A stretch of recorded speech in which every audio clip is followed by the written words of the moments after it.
Meeting to order. I invite you to rise and join us in the Pledge of Allegiance. I pledge allegiance to the flag of the United States of America and to the republic for which it stands, one nation, under God, indivisible, with liberty and justice for all. At the beginning of every Board of Selectmen meeting, we invite members of the public to address the board for up to 5 minutes, and I'm more than happy to stick around after the meeting if anybody needs additional time. Is there anybody who wants to speak to the board tonight? Yes, sir.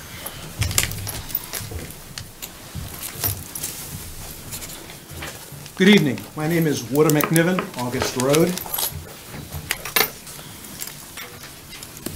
I've been a volunteer at Simsbury Community Television since 2004, and I've been on the board of directors since 2012. Now, some of you who can remember back to 2004, we actually had 2 cameramen in this main meeting room for the meetings. So 2 cameras, 2 cameramen, there'd be somebody upstairs running the production booth, where I'm supposed to be right now. But don't worry, I have someone covering for me right now at this moment. So why did I volunteer all those years ago? Well, I'm a retired naval officer, and anybody who's been in the military has probably heard of something called situational awareness. It's a mindset. It's what you do to protect your ship, to protect your troops.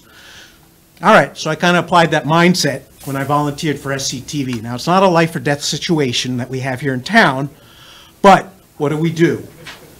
You know, we vote. Well, we look out for our own self-interest, and the most important way we do that is voting. So for me personally, by just getting my butt out here and doing this and covering these meetings, because I told SCTV specifically I wanted to come to the Board of Selectmen meetings, it was my way of finding out what was going on in town.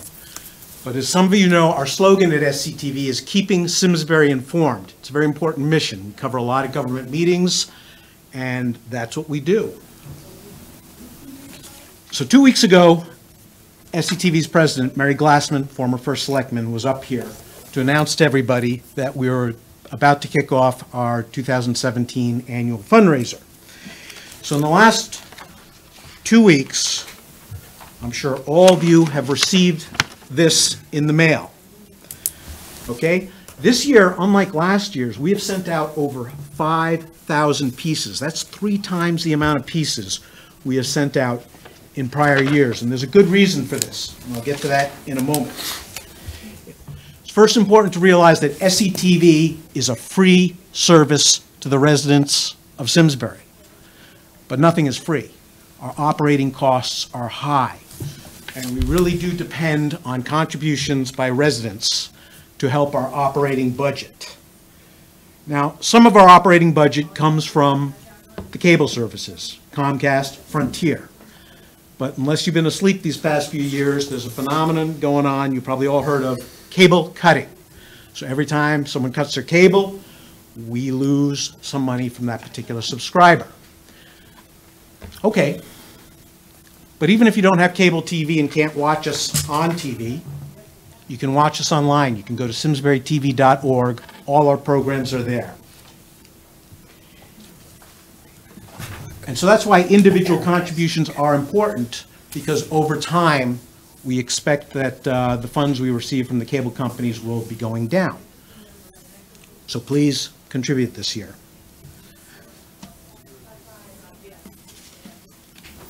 And as I said, you can go online to watch it. So, okay, SCTV is we're going to probably have to rebrand ourselves in the next few years, because we're really becoming more of a media type organization. But our content's all there.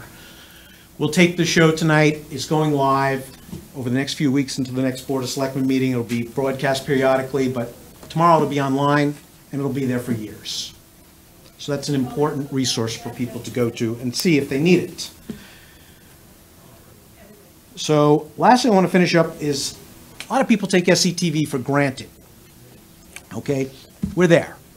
But chances are when you really need us, you're going to want us. And if you want us in the future, you're going to have to contribute. Please do. Little cutoff tag at the bottom. Just please mail us in a check and support SCTV. Thank you for your time. Thank you. Thank you, Wouter. Who else would like to speak tonight? John?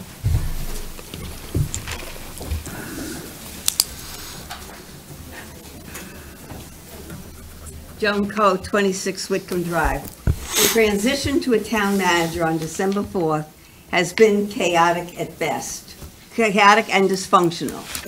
Since the newly selected professional town manager will not assume the position until February 1st, 2017, Sean Kimball is in training for a town manager position during the transition, leaving his post as interim finance director without a full-time director.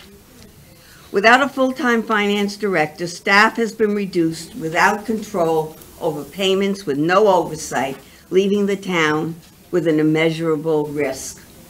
Payments are made without oversight and making transfers into hundreds of accounts, leaving no controls in place for accuracy.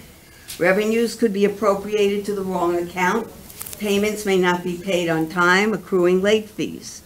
The two full-time employees are assuming all the risks on monitoring a $90 million budget. Although these employees have taken over many of the tasks from the absent finance director, they are not having their salaries increased, as are all the non-union employees in transition. The town hired Bloom Shapiro at $14,900 in 2013 to perform an independent accounts report on financial controls.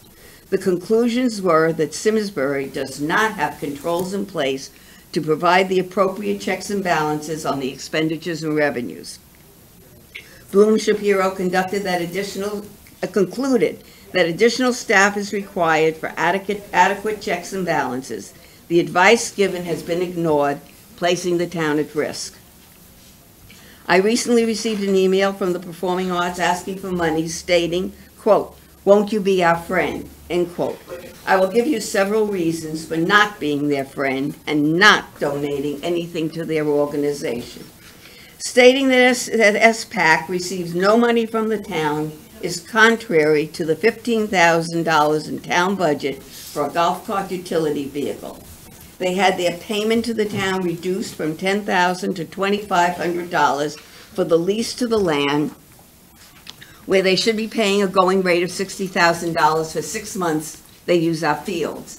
The taxpayers lost $7,500 in revenue. The SPAC uses an office and a garage on site rent-free.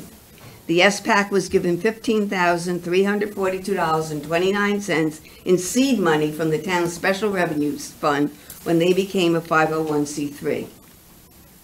The SPAC arbitrarily sets fees for use to promoters that cannot be appealed. The SPAC uses town employees to maintain their equipment, paint lines, and other requests on demand during working hours. Septemberfest, that started as a non-alcoholic family fun day with no entry fees, has turned into alcohol on demand with cash entry fees without controls and a cash cow for the SPAC. The SPAC allows illegal pot smoking at concerts, a trailer park on site, and tailgating at concerts that interfere with business and traffic and diminishes the revenue generated from the vendors' sale of food. The SPAC generates excessive noise and has become a public nuisance.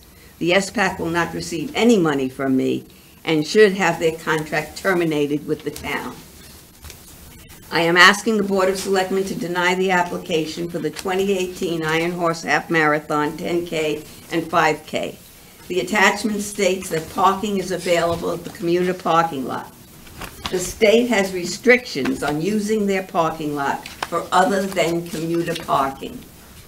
The race has caused an impact on business using private parking lots for the race. The residents on the path of the race are impacted since their road is closed. The race has become too big for Simsbury to absorb and should be eliminated as a public nuisance. The state has recently required Ensign Bickford Diner Nobel as a requirement for the transfer of property to perform an environmental impact study. The Ensign Bickford site on Hop Meadow Street was once considered a Superfund site. EHS Support LLC, on behalf of Dino Nobel, has submitted to the state a remedial action plan. The site is a Superfund site. The report is approximately 150 pages and is available in the town clerk's office for review. The state will continue to study the environmental impact on all sites now owned by Dyna Nobel, including the storage units and manufacture of the explosive sites. The solar project is moving forward at the Siting Council as presented. There was too much political pressure to counteract the demands of the residents. Thank you, Joan. Fighting Pullman and Comley against for deep water is an insurmountable task. I want to just show this. This is very important. The International Skating Center of Simsbury has introduced curling, Joan, I'll ask you to wrap up. and their Learn to Skate classes in association with Hartford Curling. At the present time, everyone is positioning themselves to run for governor, and I would like to suggest that Mark Bertolini, CEO of Aetna, would be a perfect candidate for governor of the state. And all my comments will be on Simsbury Patch, Twitter at Joan Co., Newsfeed and Facebook, and Simsbury Forum topics. Sorry I took up that extra time, but I do want people to be aware that this is going on, and they should, if they like curling, they should participate in it. Thank you. Thank you very much. That's a public service. I Sure. thought it would be helpful. Thanks, Joan. Who else would like to speak tonight? Chris?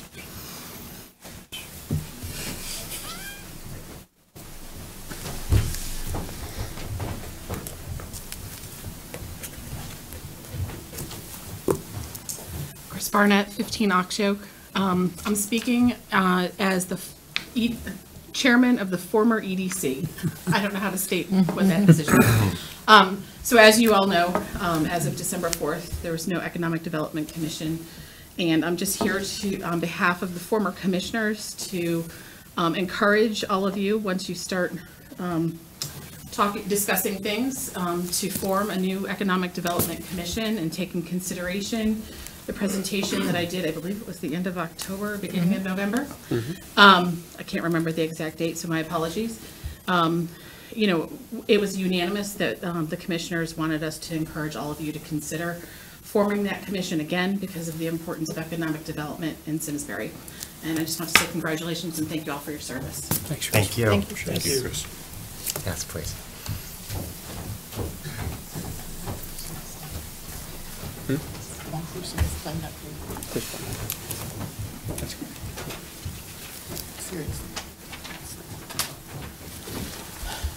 Diane Tracy, 40 Berkshire Way. I'd like to first welcome the new first selectman and the new members of the board and the new town manager, who I assume is not here tonight.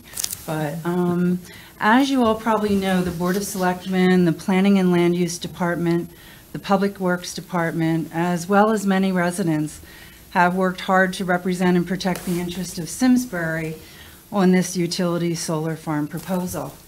I've carefully followed all the meetings from the beginning of this saga and spoke at many of them. I am concerned that both the town and the abutters representatives were pressured to rush through their interrogatories. After months of time, research, and money were spent to carefully represent our views. I'm concerned that DWW's attorney spoke of a surety bond to cover decommission efforts after 20 to 25 years. Yet now my understanding is that funds from the salvage will be used to return this land to its original use. Like nuclear waste, solar panels contain chemicals that may not be attractive to those future salvage companies. I'm concerned that I constantly hear that the pesticides in the land would unlikely, quote unquote, filter down into private wells or the adjacent aquifer, when thousands of pilings are driven deep into the ground to support 100,000 plus solar panels. We have heard that scenario before throughout the country when large projects are proposed that might harm the environment. I do hope that the Board of Selectmen will continue its efforts to protect Simsbury and that appeal efforts will be instituted if the Connecticut Siting Council approves the project as proposed. Thank you. Thank you. Would anyone else like to speak tonight? Yes.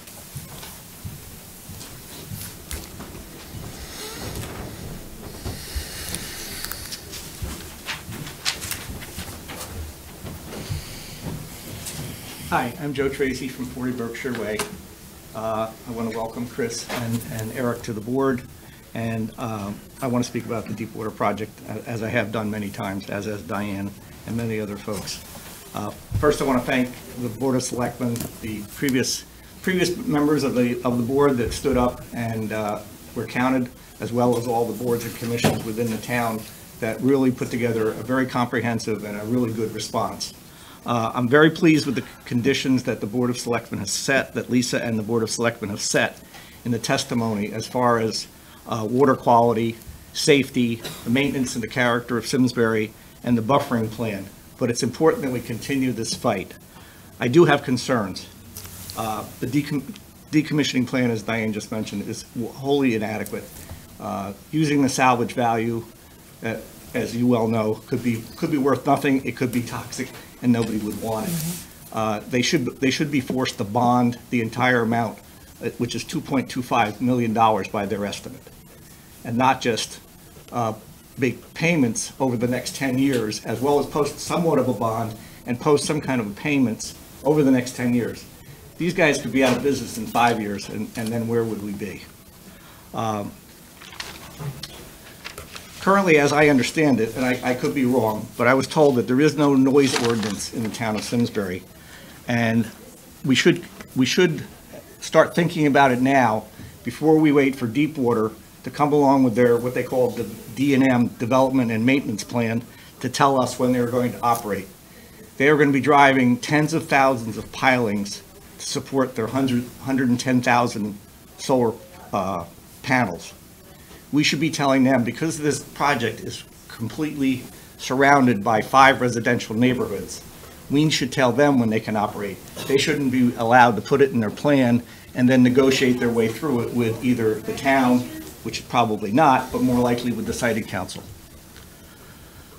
We need to strongly insist that they establish a contamination containment plan to keep the known toxins by the town's own environmental report from the farmland that we know exists there, and keep it out of the aquifer, which is exactly right next to it. We should have our big map here so we can all see it on Hoskins Road. I have talked with the Department of Public Health, I've talked with Aquarian, I've talked with the PURA, I've talked with all kinds of people, and they say it is unlikely. Well, that's the future of Simsbury's water supply right there. I don't think unlikely is a good enough definition of what could happen.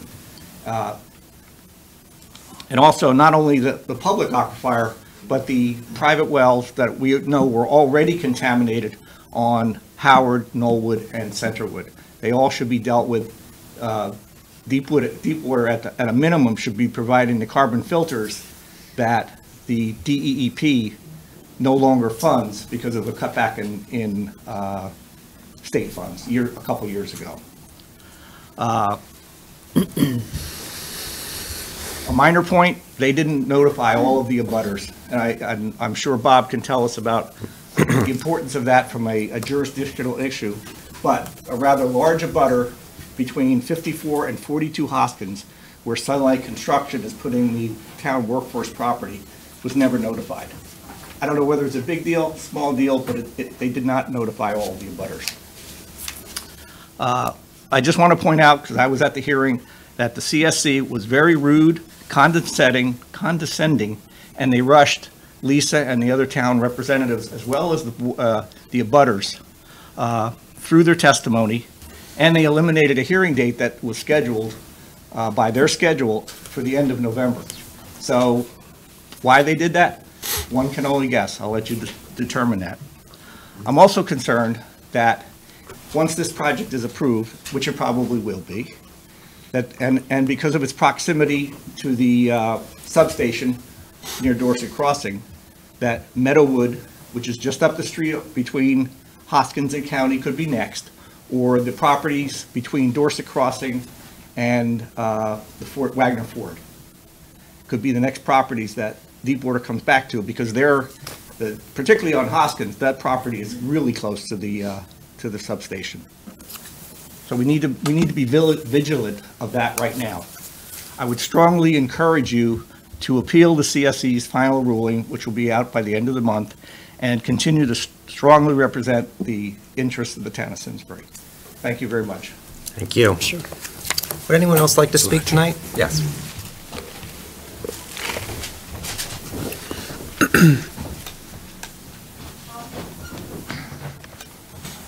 Hi, I'm Maria Ecke, 8 Glenwood in West Simsbury. To the board members of Simsbury, as I've said in the past, and I say again today, the same message. Who's driving the bus? In other words, who's making those ridiculous decisions to spend our town's money, our town finances, of such overexpensive, frivolous items? For example, who voted to give the first selectman a stipend of $10,000 when we have a town manager coming in January? The people of the town, we the citizens of Simsbury, should be driving the bus. We citizens should be involved more in the decision-making of the town's spending. We filled your pockets full with our taxes, and you reach down into our deep pockets that we the citizens have filled and carelessly, frivolously grab our tax money and spend it anyway, any way you choose, without we the citizens having any say. This system must change. Thank you. Thank you. Anybody else tonight for public audience? Okay, we'll move on to presentations. We have one presentation tonight. It's an update on the Deepwater Wind Solar Project by our town attorney, Bob DiCrescenzo. This past Thursday, December 7th, the Siting Council met. That's the state body that approves large energy projects, and they discussed their draft findings of fact about the Tobacco Valley Solar Project. So I asked Attorney DiCrescenzo to join us tonight, update the board both on what transpired last week, but also what to expect next. Thank you. Yes, thank you, Mr. First Selectman. First of all, congratulations on all of you for your recent election a few weeks ago. We have been hard at work advancing the town's position on the Deepwater Wind Solar Project, which, just by way of background, is a 26.4 megawatt photovoltaic generating facility on 279 acres of land and 5 or 6 parcels of land. The application was filed in late June, just in time to beat the effect of the new Public Act 17-218. I'll get back to that in a minute. A number of public hearings were held at the Connecticut Siting Council in New Britain. The town was an active participant as a party in all of those proceedings. And after the public hearing was closed, the council set a deadline of December 1st for post-hearing briefs. We have filed our post-hearing brief on behalf of the town. I think you may have all gotten a copy of it. If not, we can certainly provide that to you. Along with Simsbury, the Department of Agriculture filed the post-hearing brief as a party, as did a group of abutting neighbors. On December 7th, last Thursday, the Siting Council had an informal review session where they took what they called a straw poll to get the members' views on the application, and I think we have circulated notes from that. And I think it's fair to say from the notes and from what happened at the straw poll that there is a majority of the Siting Council members that will vote in favor of granting the application. We have, on behalf of the town, continually raised a number of issues. First, we believe, and we continue to believe, that the environmental requirements of the applicant are lacking. We do not believe that there has been adequate environmental testing of the site prior to filing the application in the area of soil and water quality. Understand that no water quality testing or soil testing was done by the applicant, and we feel that falls short of the state standard. We also believe that Public Act 17-218 applies, even though its nominal effective date was July 1st. We think it's the type of law that should be considered procedural and therefore apply retroactively. The reason that's important is under the new law, because the site contains significant agricultural soils, it would take this application out of the expedited declaratory ruling procedure and into the certificate procedure, which would give the town of Simsbury a lot more oversight into the plan. We have argued that. We raised a motion to that effect. The Siting Council decided otherwise. The Department of Agriculture joined in that motion, by the way. But we have preserved that issue for appeal, and that's a strictly legal issue. which can be revisited by a court if and when there is an appeal. Third, we have continually argued that because of the historic nature of the certain areas within the larger site, Parcel 5, which is the parcel south of Hoskins Road, should be deleted from the plan. No solar panels on that portion of the site whatsoever, and distributing the balance of the, having a more efficient panel rather than 350 kilowatts per panel, go to 400, fewer panels, less land, less of an impact on the town. We have argued that before the Siting Council, and therefore take Parcel 5 out of the plan entirely. Fourth, we have strongly argued with the strong support of the Simsbury Historical Commission for the preservation of the 5 barns on the site. We believe that tobacco barns, tobacco sheds, the town believes, are an important historic asset, not just for the town, but also for the state of Connecticut. The Simsbury barns are especially important because there's historical research that suggests that Dr. Martin Luther King, as we all know, spent his at least two of his summers in Simsbury, working the tobacco fields, living in Simsbury, and it was that experience and the desegregated North which helped the then young Dr. Martin Luther King form his views about civil rights that later became, historic in the civil rights movement. And we believe that the barns on the site, the larger parcel, are part and parcel of that history, that unique Simsbury history in the development of Martin Luther King's thoughts on civil rights, and ought to be preserved.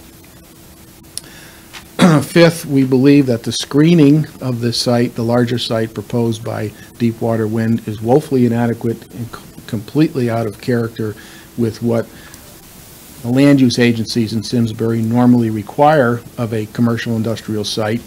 And we have asked the Siting Council to impose upon them a requirement for screening that's more in character with the town of Simsbury, undulating berms, native plantings, so that the industrial nature of the site is screened off from the adjoining roads and especially from the surrounding neighborhoods. And lastly, we strongly believe that the decommissioning plan as presented by Deepwater Wind in their application is woefully inadequate and does not provide the long-term security that the town needs, that we're talking 25 years from now.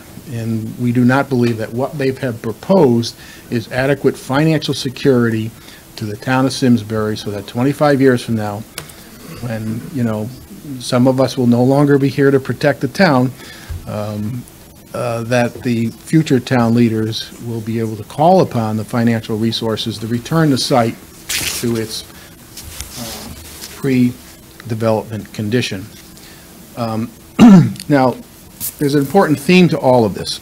We understand the Siting Council and the Siting Council process takes the review and approval of this large-scale 279-acre industrial development, commercial industrial development, out of the land use process in Simsbury and everywhere else. We have petitioned the Siting Council to supplant the normally very exhaustive review that everyone else in the town of Simsbury goes through in terms of addressing all these issues through the land use process, and supplant that through their own good offices. And that was one of the main arguments of our brief. Decision has not been rendered yet.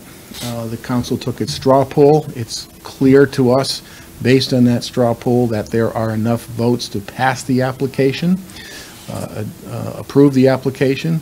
We were heartened by some of the comments of the commissioners on the council that did seem to respond to the issues that we raised. We won't know how that turns into conditions of approval until the final action is taken, and we believe that will be at their regular meeting on December 21st, a couple weeks from now.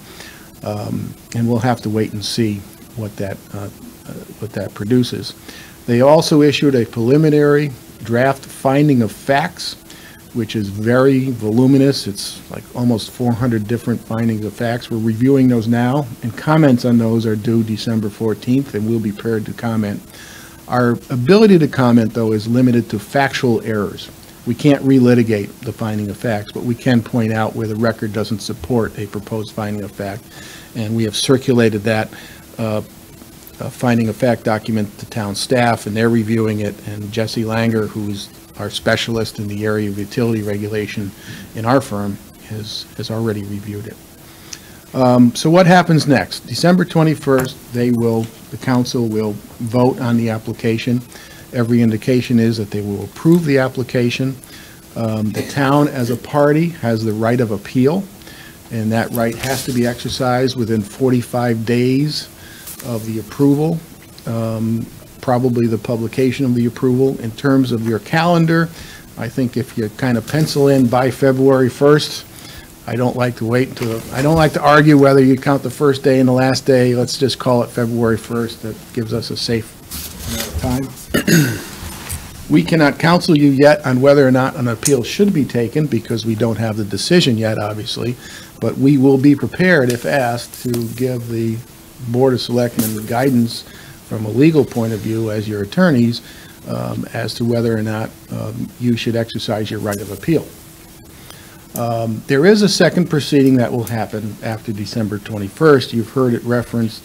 It's called the Development and Management Plan. It's almost a second bite at the apple for us because if you think of it in the land use context, you're probably all familiar with the difference between a special permit and a site plan. Special permit approves the use. Site plan approves the details of how that use is to be placed on the ground. That's a good analogy between the application for the declaratory ruling. That would be the special permit part, and then the site plan is the D&M plan, where we get to look at, comment on all the particulars of how the site is actually going to be developed. You've heard the big numbers, and there are a lot of numbers: 10,000 piles in the ground, 100,000 panels, 279 acres, screening and supporting facilities, noise. That all needs to be in the D&M plan, and as a party to the proceeding, we believe we can petition for a hearing on the D&M plan and make sure that all those important elements that are the core of protecting the adjoining neighborhoods from this commercial industrial development. So more to come on that. We don't have it yet, and the council will order it by a set date, and we will be able to comment on that and possibly petition for a hearing to have our comment on that. And as you know, the town has retained a environmental professional to review these plans. In my view, he's done a very thorough job, more so even than the applicant's LEP. So we're prepared, we're armed, we're ready, and we're going to continue to protect the town's interests. With that, I think I'll take any questions you might have. I think you're familiar with the project. You've been briefed before. We have some new members, welcome, that this all may be new to, but you may have some questions, and I'll take those questions at this time. Thank you. Do members of the board have any questions? Couple. Thanks, Bob. That was a very good overview. I appreciate it. I really just have two questions. The finding of facts, is our environmental consultant going to be reviewing those? Are they one of the resources that will be reviewing and providing input on those? We have asked, I believe through staff, we have asked them to take a look at it. Bob Carr is his name, and I believe we sent it to Bob to make sure that all the factual representations in his bailiwick are covered in the finding of facts. Okay. Thank you. And my second question is, if we reach a point when we look at the results and we do want to do an appeal, strategically speaking, is it better to appeal on what becomes kind of the critical priorities, or do you appeal based upon the full story, as was our submission up to this point? Well, we'd have to look at the actual decision on the application before we can make that judgment. I can say tonight, though, there are two issues, jurisdictional issues, that we would, if an appeal is your wish, we would definitely want to revisit the application, the applicability of PA 17-218, obviously. Also, this issue of failure to notify abutters. Sometimes that's jurisdictional and an application fails, sometimes not, depending on certain facts of that. So those are two jurisdictional issues that we would strongly recommend would be in any appeal, because the jurisdiction issues come first. Beyond that, we'd have to look at how the decision was rendered before we could give you any sort of input on that. Okay. Any other questions? Yeah, Cheryl. Two things also. The parcel south of Hoskins, was there any indication during the straw poll that there was going to be a difference of opinion, that there was going to be a separate decision rendered on that parcel? Yes, there was, quite a few members of the council did reference parcel 5 and talked about it.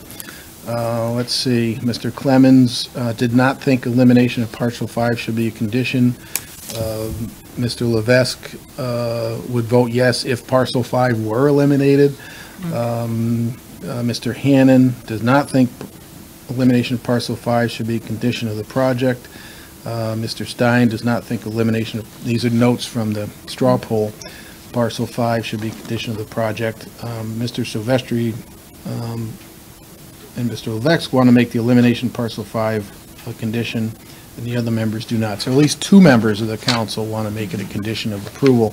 You should note that Deepwater Wind did amend their application and took half of the array off of parcel 5. Right, yeah. We want a total elimination. I was going to say that's probably not going to do it, but. Yeah. So there, we at least were heartened by the fact that the council members did focus on that particular issue, along with the preservation of the barns and some of the environmental testing. Deepwater Wind, during the public hearing, made a commitment to test private wells abutting the facility to the extent that the private property owners are willing to have their wells tested, and we'll hold them to that, obviously. We think there needs to be a baseline water quality test before they start putting 10,000 holes in the ground into land that may or may not be environmentally contaminated. We know that adjoining land was environmentally contaminated because it adjoins the Meadowwood site. So it just stands to reason, and our LEP pointed this out, that there could in fact be the same level of contamination on this site. Was there any remediation plan discussed if there is anything found when the private well testing is done? I believe what the applicant said at the public hearing is they would address that in D&M plan. Okay. And of course, our argument is that's too late. That comes after the project's been approved. After it's already. We want it to happen before the project's been finally approved. And that's a bone of contention between us and the applicant. And my final question is procedural. I assume there's no further administrative appeal on this, that you go to Superior Court, or? It's an appeal under the Connecticut Uniform Administrative Procedures Act, which is the Superior Court, yes. Thank you. In New Britain specifically, right across the parking lot from the other building. Yeah, the other building. More an observation from having attended both of those hearings. I have to say, aside from the huge map that town staff got down there, which was a challenge just to get transported to New Britain, town staff did a phenomenal job. I agree. I think there was in my humble opinion, a marked difference between our experts that we brought down there and some of the Deepwater folks. And the town was very well represented. And irregardless of the outcome, it's not over till it's over, but we've been well represented. So yeah, the town staff and all the experts. I'd like to echo that as the town attorney. The town staff really put a lot of time and effort into this, and you should know as a Board of Selectmen, they didn't just do what was asked from us, but they really worked hard at it. A couple of members of towns to save the town money. The former first selectwoman dispatched a few members of town staff to DEP to go into the records of and they did just a phenomenal job, and really they really took it to heart and worked very, very hard for the town. You should all be aware of that, and it showed. It really showed in front of the council. And other council who have handled other parties complimented the town to us about how well the town was prepared. No surprise. Sean? Just a quick question. So the decision is rendered on the 21st? We believe they'll make a decision on the 21st. So we should probably be prepared to discuss this again on the 8th of January and start to decide with your council what we're going to do from there with potentially another decision or the final decision on the 22nd, which gets us ahead of that February 1st deadline. Yeah, I think Just that's to a try to good, map it out. a good timeframe. Yeah, we want to give ourselves, because we'll make a presentation to you, and you may have questions, and that gives time to come back and answer questions that you may have on the 8th. So that's. Okay. And we don't like to rush at the last minute and race down to the courthouse and file these. Of course, you don't race down to the courthouse anymore. You just push a button and then you file electronically. But still, we need to be thoughtful about it. Right, no, we do. Because obviously, we need to decide from a policy and a procedural standpoint, and then also the financial impact. Going to Superior Court is obviously a different animal than going to the Citing Council, and how long is that going to take? And Yes. again, obviously, cost isn't the driving factor, but it does need to be considered. It is definitely a consideration for you, and depending on what the final decision says, we should be able to give you some sort of reasonable handicap of likelihood of success on issues that we may raise on appeal. Okay. Do other board members have any questions? Okay. I appreciate your work, Bob. Yeah. Thank you. Thank you very much tonight. And I just wanted to also, I think, echo Mike's comments, especially the dedication of town staff to this, very important issue. Especially in the transition, really not taking our eye off that ball. So moving next to the first Selectmen's update. I have regular office hours every Monday evening from 4 to 6 o'clock. I invite anybody to stop by, and don't feel like you need a particular issue to bring. I really like meeting people and love you to stop by and just say hi. We got word this week that the Department of Social Services is delaying the cuts to the Medicare Savings Program. It's a program that provides financial assistance to seniors and people with disabilities who meet certain income thresholds to help pay for prescription drugs and other medical costs. And the new state budget lowers the income threshold so that fewer people qualify, which impacts over 100,000 people around the state, including some people in our community. So what the delay means for people who depend on this program is that they can expect their benefits to remain, we're told, at least through January. And I've spoken with Representative Hampton and Senator Whitgos, and both of them understand the importance of this program, and they're committed to restoring these cuts when the legislature reconvenes early next year.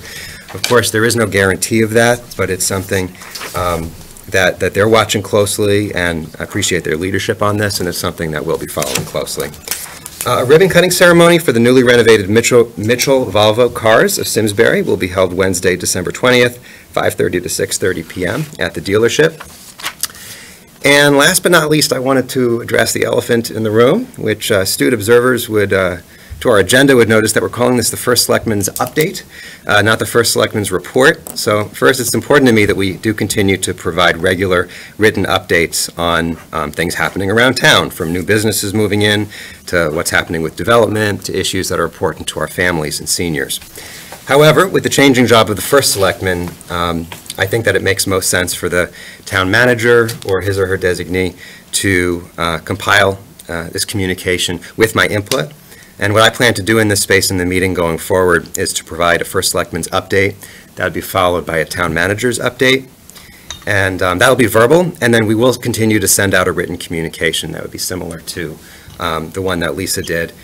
Whether it's once a month or twice a month, that's still a detail that we could figure out. But it's important to me that we continue to have that written communication and that one-stop place for information. So with that, I just wanted to briefly turn it over to Sean for a town manager's update. Sure, thank you, Eric. So we do have, as Eric was saying, something akin to what Lisa had been preparing before. I'm just going to touch on a few key points in it, and again, this will be sent out and available to folks who want to pick it up or find it on the website or subscribe. So first and foremost, a couple of public safety items. One being winter weather is clearly here, a little earlier than we'd all like. And as you know, we all received snow this past Saturday, anticipating possibly more tomorrow. And just a reminder to everybody, some driving tips, including, only going out in these snowstorms when you absolutely have to, driving in the tracks, slowing down, avoiding distractions. I know feels like summer was just a few weeks ago, but it's time to dust off the winter driving skills. So, and then also, including during the snowstorm, we've continued to see, as I was talking to the police captain today, an uptick in these car break-ins. You'll see the police are tweeting out more information on that today. We have had 15 cars stolen in Simsbury this year. That's up from 7 last year. We're seeing just a real rash. In every case, these are cars that are left unlocked with the keys right in the car. So the police are just really, they asked me to update you again and try to just publicize. Really, there is, this is being done by a certain similar group of really youth that are out sometimes just joyriding. Often these cars are not actually broken into. They're simply opened and driven around and found in other places. So again, just please lock your cars. 3 happened during the snowstorm on Saturday. They're opportunist, they're bold, and they're just really taking advantage of the fact that people are leaving their cars ready to go. So I just wanted to remind folks of that. A few just sort of updates from town departments. Simsbury Public Library, tomorrow night, Tuesday, December 12th, we'll be having a program on fake news, growing, spreading, and threatening in the library program room. Also, the Social Services Department has the Adopt a Family program distributing presents on December 18th. This is a program that provides presents to families in need, which will distribute presents to 28 families. Town residents and businesses have really stepped up to adopt families and will provide these families with toys, gift cards, and ensure a happy holiday season. And then business night at the library is going to be Wednesday, this Wednesday, December 13th at 6 p.m. in the program room. This program is going to be on connecting and collaborating with influencers. So again, there's much more information in here. We have the regular under construction and other development updates also will be included, but I will spare you from walking through all of those right now. Please check your emails, look online, and we'll have more, town manager and first selectman updates. All right, thanks, Sean. And I just want to reiterate that this is still a work in process, and if there's any member of the board who has any thoughts or feedback around this communication, please share it with me. I'd welcome that. Moving on to selectmen actions. A is the approval of tax refunds. Is there a motion to approve tax refunds in the amount of $1,009.90? So moved. Second. Is there any discussion? All in favor, say aye. Aye. All opposed? And the motion passes unanimously. Item B is the approval of public gathering permits for a couple 2018 events. So before us are 2 public gathering applications. One is for the River Run, which is scheduled for April 29th. One for the Amica Iron Horse Half Marathon 10K and 5K scheduled for June 3rd. Jerry, is there anything you would add to these? Really, nothing out of the ordinary report. These are 2 events that have been pretty much long-standing in town. We did have the meeting, and I believe everyone that was there had signed off. We did require, both. The one individual who couldn't be there was from the Farnham Valley Health District, and any approval here would be contingent on their approval. But PD, Public Works, everyone seemed to be fine with it. There have been situations in the past where we've asked both race directors to make some changes, try and be more accommodating to the public, the neighbors, and I think they've been very responsive, and they were both offered to do everything they could to keep these events running smoothly, and so both were approved unanimously. Okay, thank you. Any questions? Yeah. Just from an historical perspective, Jerry, to your point, I believe the half marathon moved up its start time from the middle of the day earlier in the morning, specifically to accommodate residents' concerns and businesses. As far as the parking, over the years there have been some parking issues. They've been, as I said, pretty responsive in putting volunteers out in some of these areas to be sensitive to local businesses that may be affected by it. Has been an issue. I think both have done a good job of addressing it, though. Yep, agreed. Any other questions? Jerry, have there been any other complaints from the public? Not that I'm aware of, Cheryl, not. Okay. And probably those would go to the PD. More than likely, the lieutenant sat in on the meeting. He did not express it. So there wasn't any further. There wasn't anything specific that should be. Okay, thank you. Okay, any other questions? All right, thank you. Is there a motion to approve the public gathering applications for the 2018 Iron Horse Half Marathon 10K and 5K and the Simsbury Granby Rotary Club River Run? So moved. Second. Any further discussion? All in favor, say aye. Aye. All opposed? The motion passes. Moving on to C is the authorization of the town manager to execute the KSAC grant contract to support local substance abuse prevention. So the Local Services Department applies each year, the Social Services Department applies each year to the Capital Area Substance Abuse Council for a grant to provide funds for substance abuse prevention. And the grant before us is a sum of $5,342. Kristen, is there anything you would add to what I said? Just to let you know that the majority of the funding from this particular grant is something that we use to support the police department. We fund the purchase of Narcan for the police cruisers, and this year so far we purchased 26 doses of Narcan, and to date we've used 7. So for right now we still have plenty left, and also through this grant and our other youth services grants, we help provide communication and resources to the community about prevention of alcohol, drug, and tobacco usage, as well as working with the schools through our Youth Service Advisory Board and providing a forum in the school.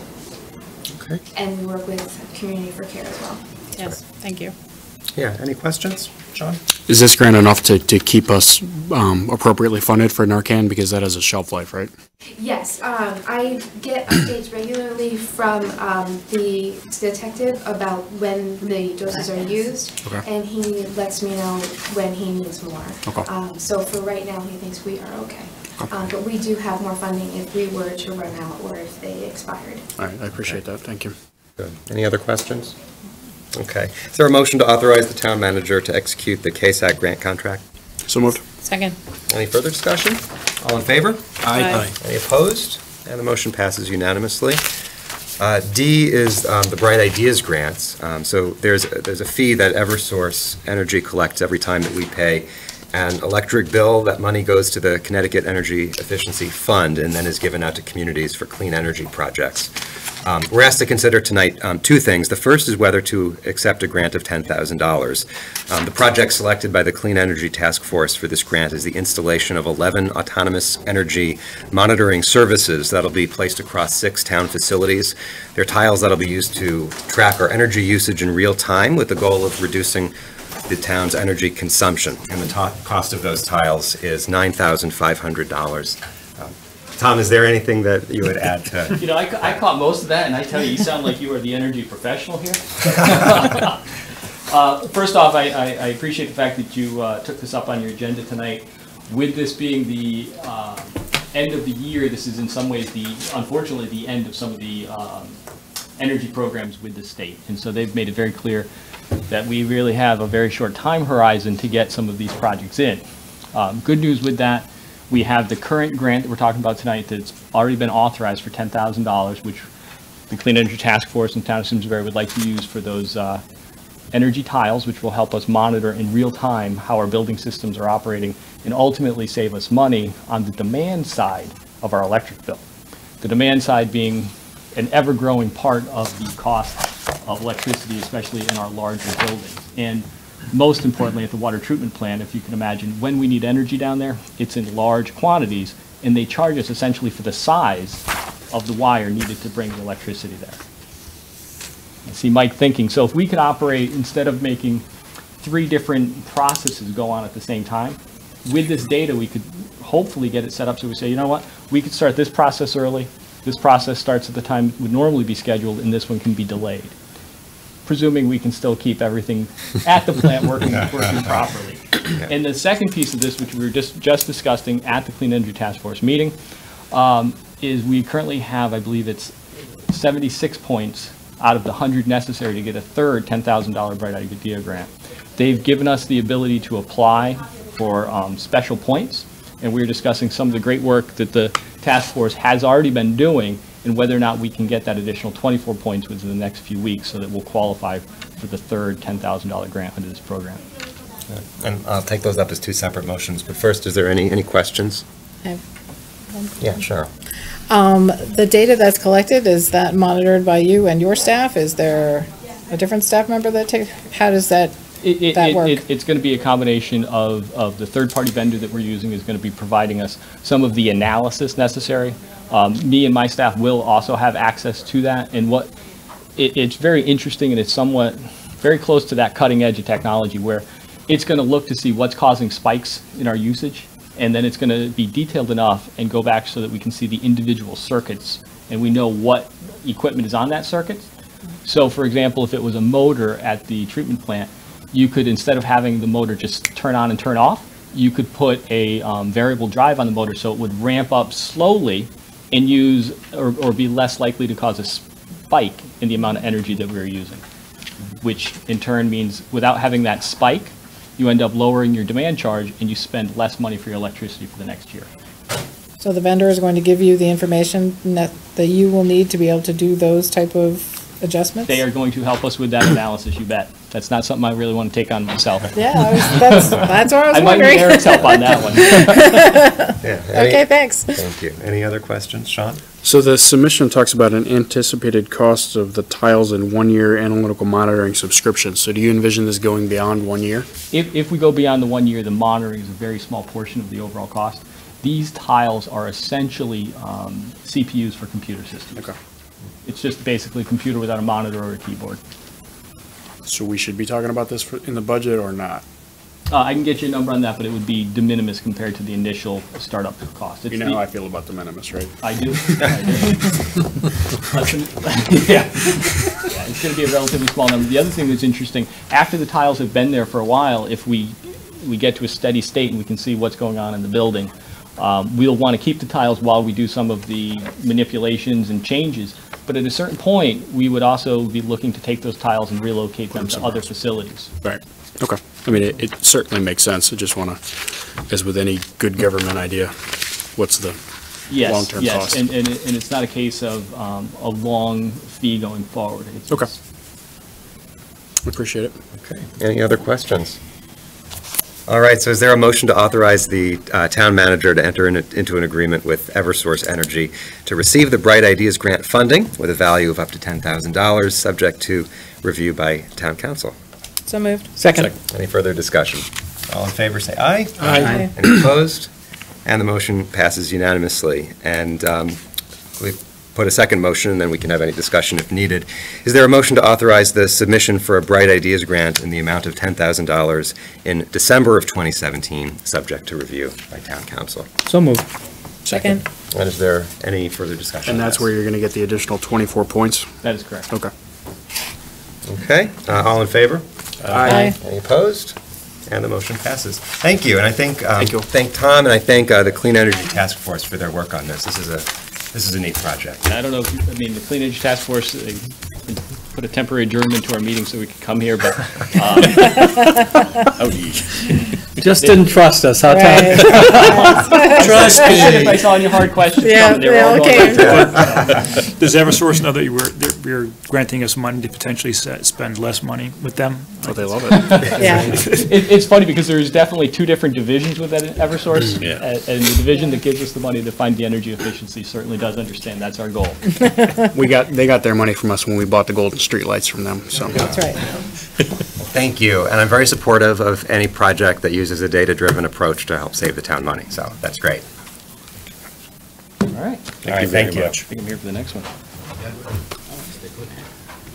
Okay, so E is the authorizing the disposal of the 2006 Dial-A-Ride van. So the 2006 van has been out of commission for 3 years. Initially, there was hope that it could be salvaged or resold. Staff from Public Works reviewed the condition and determined that it really has no value beyond scrap. Anything you would add to that? Start. Unfortunately, being the new kid on the block, I don't have a lot of back history on this vehicle, but my understanding is that it has been out of commission for quite some time now, and Tom and his staff did evaluate the vehicle, and there's not much value other than scrap, and the owner of the land that it's on would like it gone before the snow flies, which... We might have missed that by a few days. We might have missed that. Too late. The other thing is, we'd even looked at towing it back to Public Works where we would do a more traditional auction to see, what would happen. the cost to bring this vehicle back, it's a rather large vehicle, is going to be more than we're going to get. So with the board's permission, we would contact the various scrapyards, do due diligence to get the best price, if anything, get it out of there with the least amount of staff time and move on. Okay, any questions? Do you have any idea what the value is of scrap, or no? $200. Yeah, if you get $200, you're doing it. And that's going to social services? Yes. I'd be happy. Excuse me, if we could have, if you could put on your Board of Finance, or your Finance Director hat. General fund, and then you'd have to make a special. You would go into the general fund, but you could make it. Recommend a special appropriation to the Board of Finance. I tried, Chris, I'm sorry. I tried to answer for myself. We have all those Christmas gifts to buy and holiday presents. Any other questions? Okay. Is there a motion to authorize the Public Works Department to dispose of the 2006 Dial-A-Ride van to a scrap dealer willing to take the vehicle from its current location? So moved. Second. Any further discussion? All in favor? Aye. Aye. Any opposed? And the motion passes unanimously. Thank you. Moving on now to other business. So with the new Board of Selectmen term, as well as the transition in our town's form of government, a couple of discussions that I wanted to have with the board tonight, just to get the board's perspective on. And my intent tonight is not to make any decisions, it's just to ignite the conversation. So A is the discussion regarding the idea of electronic packets. So this is something that I know the previous board had discussed. It's something that many other towns have adopted, but it would be a change to how we do things here. So I just wanted to get feedback from anyone who has thoughts about moving in this direction. Go ahead. Eric? Yeah. Cheryl and I have talked about this before. I'm a big proponent of doing this. I did experience this on the Board of Ed, where our packets were all electronic, and we just had a little terminal that was set up for us when we went to the meetings. I think it's more convenient as a member of the board, but at the same time, I think it's greatly reduces staff time and stress preparing for meetings, because every permutation and change to a document requires new printing and everything. So I just find it a calmer process from a staffing point of view. As someone who runs a lot of meetings, I can tell you, myself, when I have to run a lot of packets and documents and edits, for myself personally, it's also much more stressful. It's also not a real complicated project. I mean, these are all public documents, so there's really not any issues of confidentiality. I never experienced with the Board of Ed that any packet was too large to work either on my laptop, my work laptop, or even my cell phone if necessary. And the technology, I think, is fairly simple. So I'm a proponent of it, and I'm sure there's a little bit of work that has to be done to figure out the right way to do it, but I would very much like to see us do this going forward, so. Thanks, Chris. Any other discussion? I agree. As I said, Chris and I discussed this at length at a couple of personnel sub-meetings, and the amount of paperwork that we generate and that the staff has to deal with, I think the efficiencies in that alone would justify switching over to an electronic packet.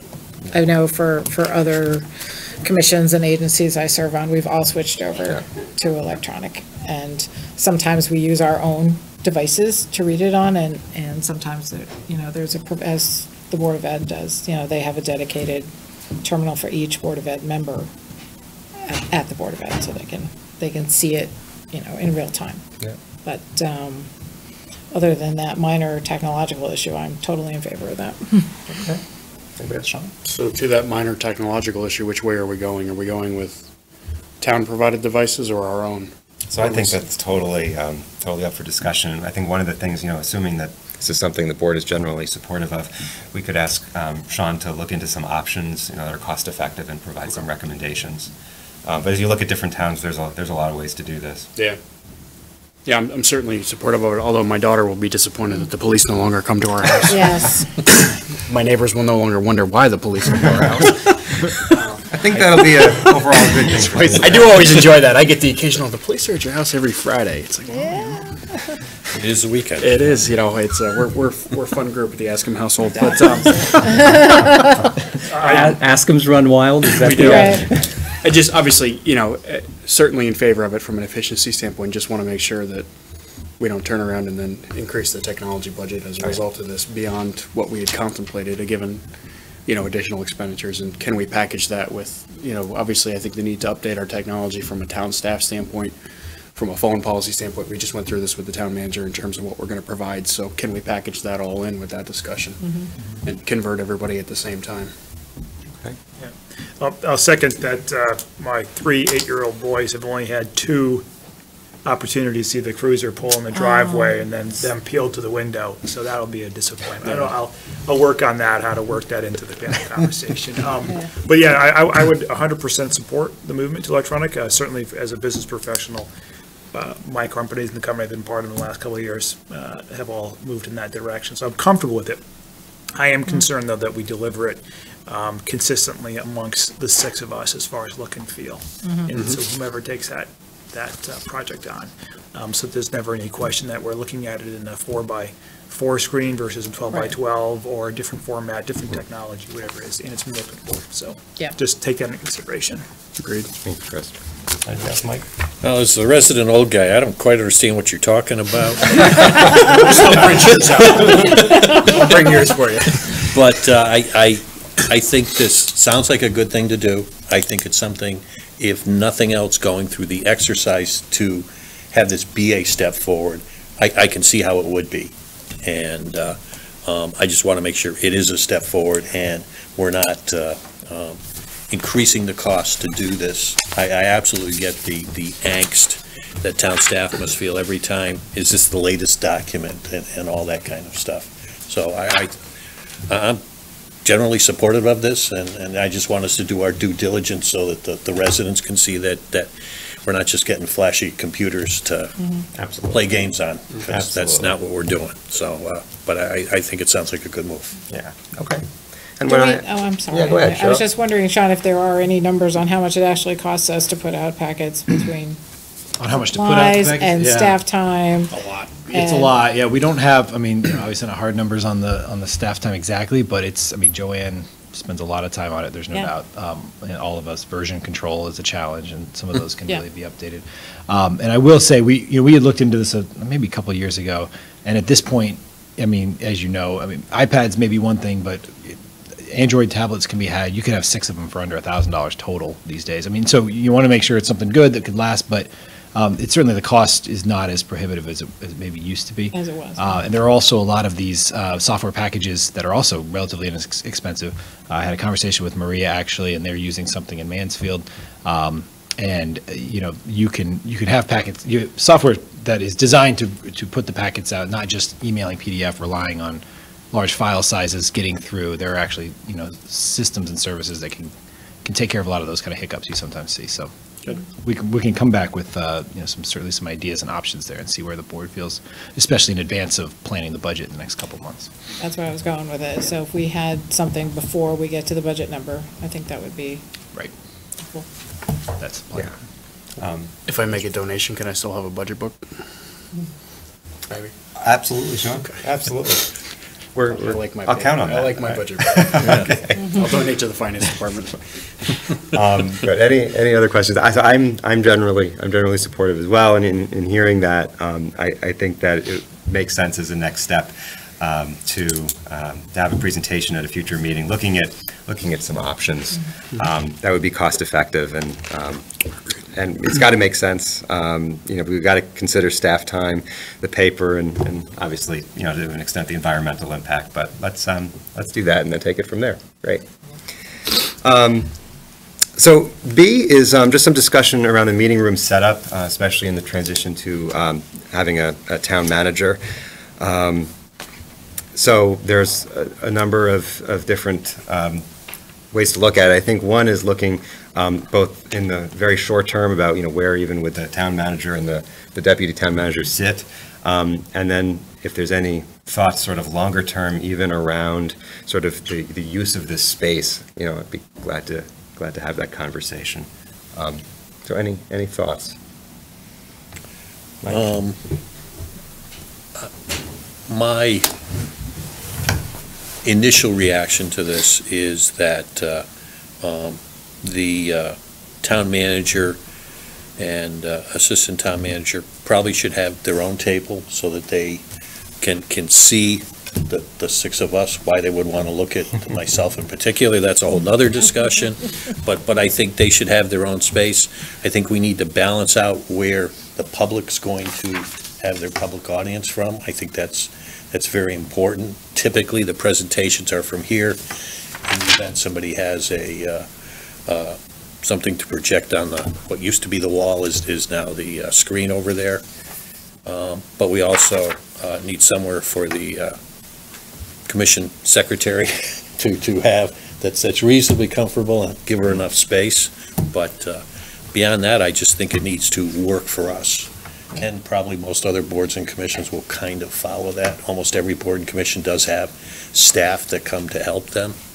So, how you want to work that out is kind of a detail. But that's my initial reaction. Okay, thanks, Mike. Having just had conversations in my head, which doesn't guarantee a whole lot. Okay. Any other discussion? I'll throw a couple things in. I'll actually start more, picking up, on Mike's comments. I'll start more with design values and proposing how it should be laid out. So I think what's important is that we have real easy, comfortable interactions and communications that's available with the town manager and the deputy town manager. I.e. as opposed to feeling that you're having to, shout over or through barriers. So I think that's really important. I think there needs to be a sense of connection. So I do sometimes worry when we have staff at that table, when we have a group of people who are speaking at the podium, then the communication gets a little disconnected. And I think the last thing is just to make sure that physically what we're doing reinforces a sense of partnership and equality. So I think there's a lot of different configurations that can work. I mean, this feels relatively comfortable to me tonight, but there's times when we have a lot more activity going on in here, and a lot more that needs to be on the table, and more staff that's here where sometimes it doesn't feel, as comfortable. So as long as we meet those design values and everyone is comfortable with it, then I think it works, and I'm willing to be flexible in terms of how we approach that. So. Thanks, Chris. Anybody else? I'd be curious to see how you feel about it over there. Well, we've actually, and we've talked about this. We talked about this with Maria as well, and kind of also sort of did a poll. Melissa did a poll of some towns nearby just to see how, one thing we have that's maybe not quite as common is the straight dais. And so you do, one trick if, for instance, and I know we've talked about possibly it'd be easier for you to be able to do motions as the clerk to see who's making them and from out here. So I know we've expressed that before. So one option would be to have the town manager sit up there. Again, though, now they are losing the ability to see faces and reactions. And so I think in some of the towns, I think it was, Windsor, Avon, Mansfield, had a curved dais. Now so there's sort of a short term and there's sort of maybe a medium or a long term. We're looking at reconfiguring all of Town Hall, as we've seen through the capital budget. Some of the initial designs are starting to at least be, looked at and considered. And so one day it may not even be in this room, which is obviously somewhat limiting. There's the other side over there, but you have the screen problem. I mean, we know all the kind of challenges. I do think that, in my personal opinion, a more curved scenario actually solves most of the problems I see. But that's, that's a bigger endeavor. And I think this is fine. And again, this can be perfectly fine for the short and medium term. But it is something I think you guys should think about what you'd like in an ideal world and things we could communicate to an architect if they're starting to redesign or look at different configurations of this room or others. Yeah. If there were, movement to change the setup of the meeting room, I personally like the U shape. I just think it fosters better communication between the board members. Sure. So I know some towns who have a town manager. The town manager actually sits with the Board of Selectmen at the table. What are people's initial thoughts on that concept? I mean, if I was designing, ideally, a U would, to me, make sense. It's what I experienced with the Board of Ed. I noticed, looking at a couple of videotapes of meetings that some of our candidates were in, I think you typically will see a U with the town manager sitting there. So, I mean, if I was kind of starting a design, that would be the starting design, that I would go with. Again, I'm cognizant that, we might have a short-term solution that might not be the long-term solution, and we have some limitations in this room specifically, so we have to be flexible to that. I'm also sensitive, picking up on what Chris said, to perception and how we start this off. And while this might be comfortable, I think we also need to send a strong signal that the town manager is the town manager, and candidly, putting them on the floor, I'm not sure it sends that message. They are the chief executive of this community, and putting them here or putting them here or putting, as potentially a short-term solution while we reconfigure the room might be an avenue we want to go down, just from a perception and a messaging standpoint. Because right now, it's all very collegial, but this fosters a reporting relationship where our board is higher up than town staff, just from a construction standpoint, and I candidly don't like the way that looks. I also have concerns about the public being able to see the town manager on TV appropriately, and I don't know if this seat's the right seat for it, or if this seat, or do we flip these two around? I think we need to make sure that our chief executive is prominent from a speaking and a focal point as the room is designed for us to be prominent from a speaking point, so that messages can get across. Folks can see Sean's face and then Maria's face, but also yours as you lead the meeting. So I think we need to balance that perception as well. My initial thought, I think I'm flexible on this and could be convinced otherwise, but I kind of like the idea of there being some separation by desk of the board and the town manager, just sort of the acknowledgement that it is a separate position. But I'd echo everything that you said, Sean. Anything else? So again, this is just really to move this conversation forward and to, I think, having some perspective going into when Maria starts, but obviously we don't want to, I would want to include her in that conversation. So no decisions tonight, but it's helpful just to get some initial thoughts of this group. Okay. And I can talk to Tom Roy and get some ideas, again, similar to the electronic packets, and come back with maybe some thoughts, and maybe there's something we're not considering that could help give you guys some options at the next meeting. Yeah, and one thing I just want to echo, that we want to do this in the most cost-effective manner possible. Yeah. Okay, great. Thank you. So, moving on to appointments and resignations. There are a number of resignations from boards and commissions that we wanted to acknowledge tonight, and I'll put them in a single motion. We have a motion to accept the resignation of Diane Madigan as an alternate member of the Zoning Board of Appeals, Craig McCormack as a regular member of the Conservation Commission and Inland Wetlands Agency, Joseph Campolietta as an alternate member of the Zoning Board of Appeals, and Donna Beinstein as an alternate member of the Conservation Commission. Moved. Second. Any further discussion? With our thanks. Okay, yeah, with our thanks. All in favor? Aye. Aye. And any opposed? Okay, the resignation is accepted, and I do thank them for their service to our town, and I can tell you that I believe it's Ms. Madigan and Mr. Campolietta are resigning those positions because they were elected to different positions, so we thank them for continuing to serve our town. So lastly is a review of minutes. So the first is from the November 27th meeting. Is there a motion to accept the minutes of the regular Board of Selectmen meeting on November 27th, 2017? Could I make a small point of order? Yes. I believe we don't have to make motions to accept the minutes anymore. They will stand unless we correct them. Unless we change that. Okay. So the proper Only wording would be? to ask the board if there are any corrections. Are there any? Okay, so is it something that we need to vote on if there's no corrections? There's no corrections, we don't have to do anything. Yeah, they changed the They stand as interlock a submitted. couple years ago. Okay. Any changes or comments? Now, she said that, now she's going to make 4 changes.